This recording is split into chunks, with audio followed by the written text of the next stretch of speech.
Imagine a world without homes, without language, without compassion. Not thousands but millions of years ago. To be precise, 2.8 million years ago.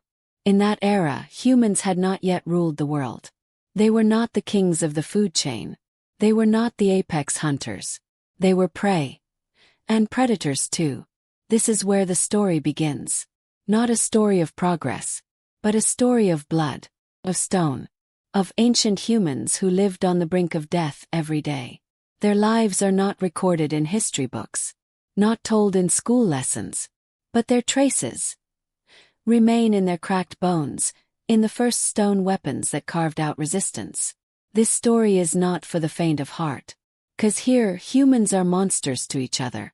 Welcome to the story of the brutal life of ancient humans 2.8 million years ago that was never told. If this story gives you goosebumps or even just makes you curious, leave a comment below. Would you be able to live in a time like this? The East African sun hung low, casting a golden glow through the thick morning mist. On the vast plain, beside an unnamed ancient river, a small group of early humans moved slowly. They were not Homo sapiens. They were older, more fragile. They were Homo habilis, the first creatures to use stone tools. They were short, hair covered most of their skin, and their eyes burned with hunger. Not just a hunger for food, but a hunger for survival. In this world, weakness meant death. Mistakes meant vanishing from history. One of them, a mature male known to his group as Ka, walked at the head.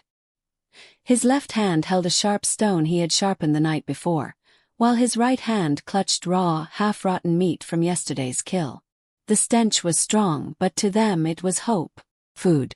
Ka gazed westward, toward an area his group called the Land of the Dead. It was there that many of them had been lost, never to return. There were other creatures there, predators. But there are also many large buffalo, zebras and vultures that can be trapped. Ka's footsteps stopped. In the soft clay by the riverbank, a footprint was visible. It didn't belong to an animal, not even from their group. It was large, much larger than Ka's foot, and its shape very strange. It didn't look like an ancient human foot. It looked more like a foot dragging something. Ka bent down and smelled the ground. The smell was pungent, the smell of dried blood. He turned to his group. 3 females and 2 small children stood behind him, anxiously. One of the children, small and thin, began to cry softly. Ka gritted his teeth, raising his hand to silence him. They had to keep going. They had to head west. The day was getting hotter. They walked deeper into the tall brush, past scattered bones. A deer skull with broken antlers gaped skyward. Not far away, Ka found something that made him freeze. A human thigh bone, crack, and a sharp scratch mark like a slash. But that wasn't what stopped him. On the side of the bone was a bite mark. And it wasn't a lion's, not a hyena's. The teeth were too similar to their own. Ka closed his eyes for a moment. He knew now they weren't just hunting animals. They were being hunted by something. Or someone of their own kind. Silence enveloped the small forest where Ka's group had taken shelter that night. The small fire of dry twigs was nearly extinguished, leaving only dim red embers. Thin smoke drifted into the dark sky, carrying the scent of burnt meat that hadn't been eaten. Tiny eyes peered out from the darkness, but none dared approach. Yet, Ka sat with his back to the fire, his eyes wide open, staring into the darkness. He knew this night wasn't about sleeping. It was about keeping watch. Because something, or someone, had followed them. Earlier that afternoon, as they passed the small stream on the north side, Ka was sure he saw a silhouette in the distance. A dark, sturdy figure, standing silently behind an acacia tree. He wasn't walking like them. He was stealthy, waiting. Ka said nothing to his group. Not to the nursing female, not to the tired cubs. Fear had to be kept in check because panic could split the group. And if they split, then they were doomed. Suddenly the bushes on the left shook. It wasn't loud but quite violent. Ka grabbed his sharp stone and held it to his chest. His breath hitched. His ears were sharp. There was no animal sound. No snorts or roars. Only the rustling of leaves. And then he saw it.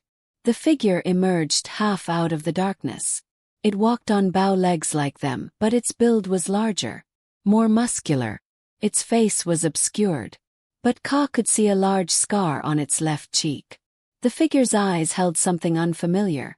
Not hunger, not anger, but awareness. Ka stood slowly. The stone in his hand was raised. The figure raised its hand too. But not to attack. It held out something. It held out something.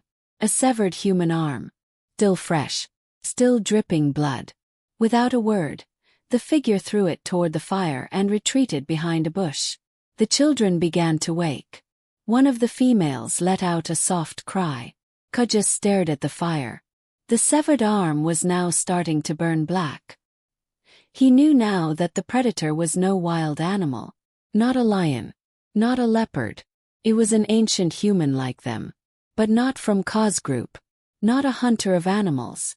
They were hunters of humans. And tonight, they had only sent a warning. Tomorrow they might come to take them all. Dawn had barely broken when Ka woke his group. His face was a dark shadow. There was no time for explanations. They had to move. They crossed the grassland, running silently, as if their feet weren't touching the ground. The morning wind carried the air of death, and the pungent fishy scent was growing stronger. Ka knew the human hunters were approaching. They hadn't slept. They were waiting for a moment of weakness, when their prey thought it was safe. The river before them gleamed coldly. Beyond it lay a rugged rocky outcropping, an ideal hiding place. But to get there they would have to cross water. And it wasn't just water. Ka looked around. There was no other way. He grabbed the youngest child and motioned for the others to cross. Half of them had reached the other side when a scream broke the dawn. One of the females was left behind. From the bushes behind, a muscular black figure lunged. It wasn't an animal. It was like Ka's shadow. But darker. More bloodthirsty. Ka ran back without hesitation. His sharp rock raised high. Amidst screams and shouts, two bodies collided. Stones smashed into his skin, hands clawed at his face, teeth tore into his flesh. Ka's body was covered in blood. No one knew whose. He swung again and again until bones shattered, until screams turned into final groans. He stood gasping. His opponent's body lay motionless. His neck was torn. But Ka was also badly wounded. His shoulder was torn and blood was pouring from his thigh. The rescued female pulled him, but Ka refused. He pointed toward the cliff, urging them to continue their journey. With his remaining strength, Ka stood staring at the bushes, which were now shaking again. They were coming again. More numerous. More ferocious. They would not stop. Ka screamed at the top of his voice. The last sound of a human refusing to be devoured without a fight. He raised his sharp stone high and ran toward the bushes, charging into the darkness, fire in his eyes. From the top of the cliff, the children looked down. They didn't see the battle, but they heard it. Screams, a step, then a long silence. The sun finally rose, shining on the small bodies that remained, shivering on the rock peak. Ka was gone. But he had bought them time, given them a chance. In a world without mercy, only courage leaves a trace. And on the banks of that ancient river, Ka's blood dried on the stone he held. The first stone that ever became a human weapon.